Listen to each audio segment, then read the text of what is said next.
The regularities of our lives creates the illusion that the way things are is the way they always have been and always will be. Modern life in particular, for all its difficulties, is far easier than human life has been at any other point in human history. So we too easily forget that the security and ease of our lives is premised upon the stability of our political institutions. Looking back to ancient history, the Peloponnesian War presents a great example of why we should not take this stability as a natural fact.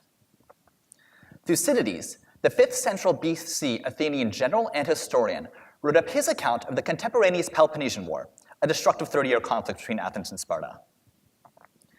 In my research, I draw the attention to the way in which Thucydides presents supposedly stable political organizations as actually very, very fragile. Ultimately, Thucydides' point is that we should not cast away what stability we do have for supposedly grand political projects.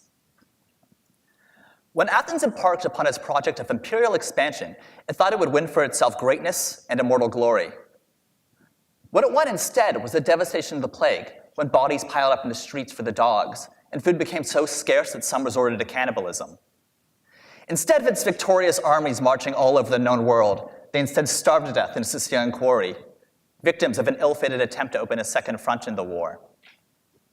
Finally, unable to prosecute the war any longer, Athens itself fell victim to full-scale civil conflict. War, Thucydides tells us, is a harsh teacher. It robs us of the means of providing for our daily lives and daily needs, and it generates passions to match. The point is that in times of duress, we are all capable of the monstrosities which we condemn in others. It behooves us then not to be governed by our greed and not to play fast and loose with what political stability we do have. Thucydides, however, though, does provide us with one example of peacetime happiness. This is in his recollection of ancient festivals on the island of Delos, when families gathered to engage in singing, dancing, and boxing competitions in honor of the god Apollo. If it is a mistake to ignore the human capacity for destruction, it is equally a mistake to ignore potential for community, creation, family, grace, and joy.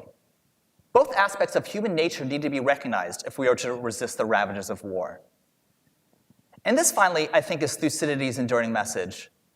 Not to forget the fragility of our political society and institutions, not to forget the fragility of our own personal lives, but always to be grateful for what life and civilization we do have.